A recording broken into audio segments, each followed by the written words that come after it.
Hi there. Today's lesson is on reflections. Now, reflections you've probably been working on since middle school. Reflections is when you have a line of symmetry, or in this case, a transformation line, and then we have some shape that we want to reflect over our line of symmetry, or our reflection line. So, some important things to know about reflections is that the shape is going to stay the same before and after the reflection.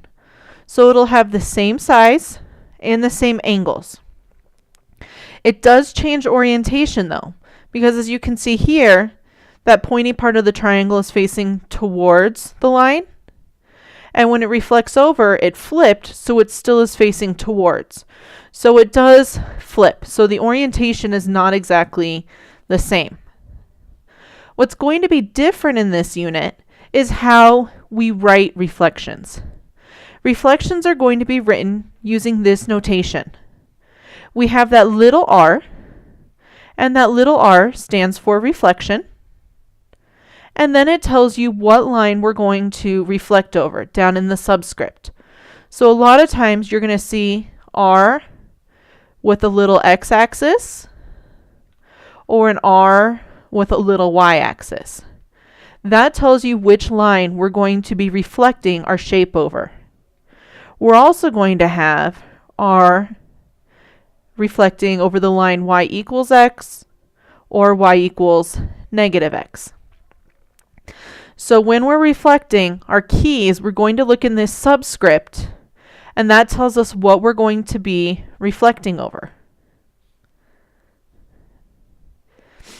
So it's important to remember that when we reflect, the distance a point is from the reflection line, that's how far it has to be on the other side. So point A here was at -3, 2, and if we count, that's 1, 2, 3 units away from our reflection line. So when we flipped it to the other side, it still has to be 1, 2, 3 away. And then each point has to keep that distance. So B was 1 unit away, so when it reflects, it's still 1 unit away. C was 2 units away, and it's still 2 units away. So that's key, that when we reflect, we have to make sure the distance from the reflection line is preserved.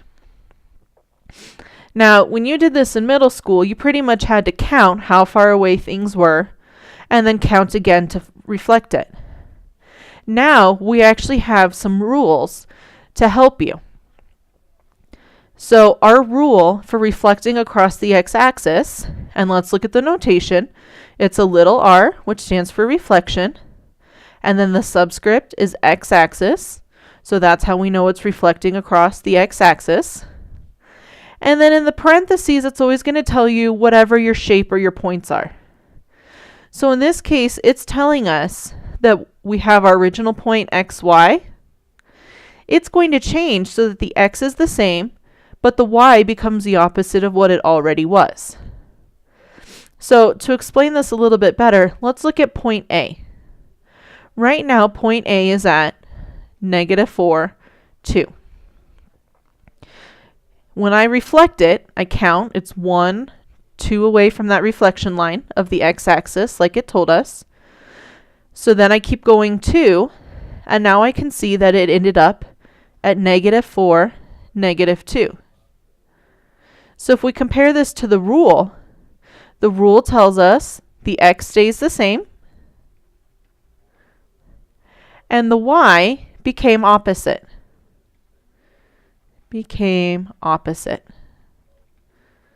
So if you know you're reflecting a shape across the x-axis, that means automatically, using this rule, we know the x-coordinate is going to stay the same, and the y is going to become the opposite. So let's go ahead and try that in this shape. So this shape, we are reflecting across the x-axis, so we're reflecting across this line. So what I'm going to do first is I'm going to go ahead and write my current coordinates, my A, B, C, and D. So my A is currently at -4, 3. My B is currently at -2, 1. My C is at -4, -1. And my D is currently at -6, 1. So we know our rule is x, y. The x is going to stay the same, and the y becomes the opposite. So if we go through and use this rule, that means the A is going to stay at -4, but since that's a 3, it's going to move to -3. For B, the x is going to stay at -2, but now my y is going to become -1. Now look at C, because C looks a little tricky. It's -4. It's already at a -1. So remember, a negative means the opposite of. So since it's at a -1, it's going to become a +1. And then we have -6, and it flips to -1. So now if we go ahead and we're to sketch in our points, we can check A is at -4, -3, and we can see by looking visually that all the rest are the same distances away. So what you're really going to want to do as you go through this lesson today is maybe take a note card and write the rules that I give you on that note card so that when you get to the quiz, you have all your rules right there that you can refer to. So now let's look at the rule for reflecting over the y-axis. When we're reflecting over the y-axis, it now tells us that the x is going to be the opposite and the y stays the same. And if we think about that, that makes sense, because when we reflected over the x stayed the same, but it was the y that changed. So now that we're flipping over the y-axis, our y value is going to stay the same, but our x's are going to become the opposite. So if I look at my problem here, it tells us the trapezoid KLMN has been reflected to create K dash, L dash, M dash, N dash. And make sure you always pay attention, those with the dashes, those always mean the image. So sometimes they'll trick you and try and make you go backwards. Always remember that the dash means it's the image. So if we look at our rule here, -x, y, if k was originally at -1, 3, then the opposite of -1 is +1, and the y stays the same. And if we check, k is now at 1, 3. So that means L, the opposite, becomes -1, -2. M, the opposite of -4, is +4, and then the y stays the same.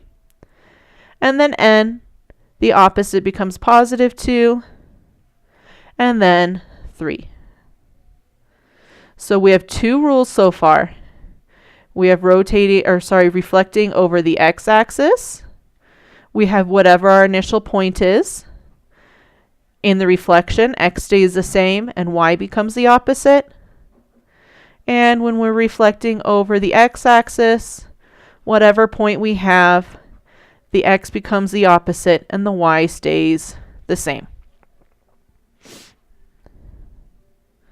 So let's go ahead and reflect the same shape that we did earlier, and now we're going to reflect it over the x-axis. So again, we have our A, B, C, and D. And if we check, we remember, let's go back. A was at -4, 3, -4, 3. B was at -2, 1. C was at -4, -1. And D was at -6, 1. So now that we're reflecting it over the x-axis, we know it becomes the opposite x, y. So the opposite of negative 4 is positive 4. The y stays the same. B, the opposite of negative 2 is positive 2. The y stays the same. C, the opposite of negative 4 is positive 4. And the y stays the same. And the y, I believe, was a negative 1. My board had some issues there. And then D becomes positive 6. And the y stays the same. So if we check it, A should be at 4, 3, 2, 1, 4, negative 1, and 6, 1. And we can see that all the distances between the reflection line were preserved. So that's how we reflect across the x-axis and the y-axis. Now we have to look at what happens when we reflect over a diagonal. When we reflect over a diagonal line, in order to preserve the distance, a point is from the reflection line. We're going to actually treat it like algebra, and we're going to be moving horizontally and vertically. So if I want to get it the same distance, I count, well, how far is my point away from the line horizontally? And in this case, it's 1, 2, 3, 4. So that means when it reflects, that means we're going to have to go vertically now, down 1, 2, 3, 4. So we have to always move up and down and left and right. But the good thing is we have a rule for diagonals also. So there are 2 more rules for you to write down. When we're going to reflect over the diagonal line, y equals x, our rule is that our y and our x switch places. So whatever the x coordinate is, that becomes the y, and whatever the y was, that becomes the x. So let's take a look at what I mean. Let's look at point D down here. Point D is currently at 2, negative 4. Well, if I were to reflect that old school style, we would go all the way over to my line. So that's 1, 2, 3, 4, 5, 6. So we had to go 6 units this way. So then we're going to go 6 units up. 1, 2, 3, 4, 5, 6. And if I look, my point is now at negative 4, positive 2. So see how my x became my y, and my y became my x. They switch places. So let's do the same with E. E started at 1, negative 1. So that means when it flips, my y becomes my x, and my x becomes my y. And if I check, it is at negative 1, 1.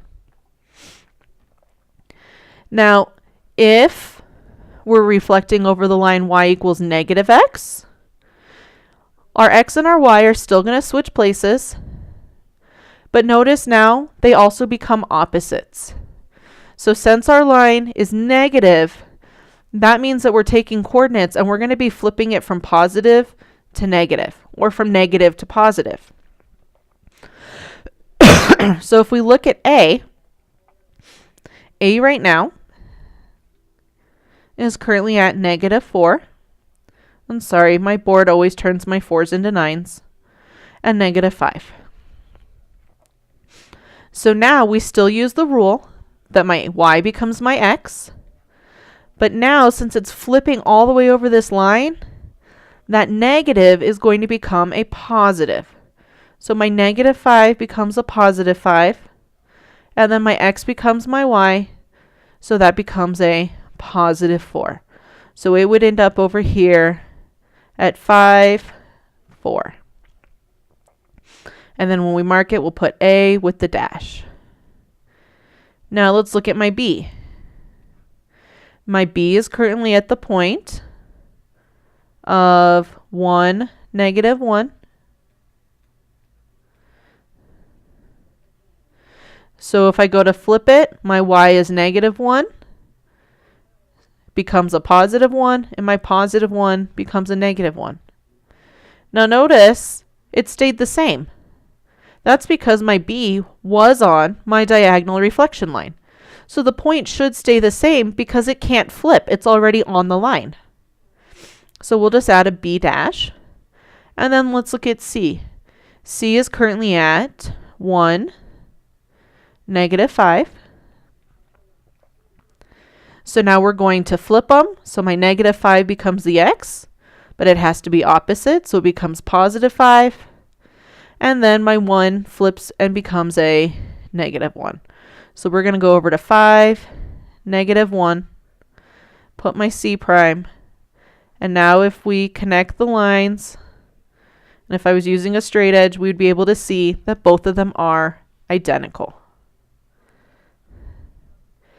So we are going to try one more shape, and then we're going to review our rules and then look at what happens when they want you to work backwards. So here's our shape again. Same shape we've been doing over and over again.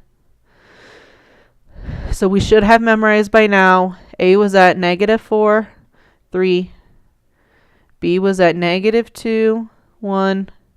C was at negative 4, negative 1. And D was at negative 6, 1. So now we use our rule. I look, it's telling us we're reflecting over y equals x. So that means the x and the y switch places. So that means A is now going to be at 3, negative 4, 1, negative 2, negative 1, negative 4, and 1, negative 6. So let's go ahead and put A at 3, negative 4, and let's see if it matches when I click it. It does. So let's quickly go over all of our rules again so that you can have them in a note card in one spot. So we have reflecting over the x-axis. Quiz yourself as I write it, see if you remember. Since it was reflecting over the x-axis, the x stayed the same, but the y became the opposite. When we reflected over the x-axis, sorry, my board doesn't like to write tiny. We have our original point, and since we're reflecting over the y, the x stayed the same. Or sorry, the x became the opposite, the y stayed the same. When we're reflecting over the line y equals x, our xy, our x and our y just switched places. And then when we reflected over the line y equals negative x, that means that they still switch places, but they both also became the opposite. So make sure you have these 4 rules written down. You don't have to memorize them because you can use your notes on your quizzes and tests. So just make sure you have them written down so that you can quickly reference them each time you look at your problem and look at what that subscript says.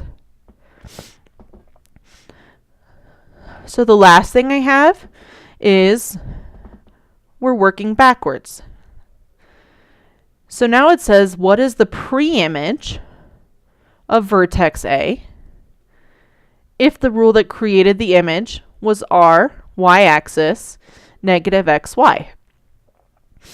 So that means we had some point A, we used the rule, we reflected over the y-axis, and now we have ended up at 4, 2. And make sure you pay attention to your scale. This one is counting by 2s. So since we know it flipped over the y-axis, we know our rule is that the x was the opposite of what it originally was, and the y stayed the same. So if my x is now 4, that means before it was negative 4, and my y stayed the 2. So that means originally my A was at negative 4, 2. So that ends this lesson. I hope this has clarified how to use the rules and how to read the notation. Thanks for watching.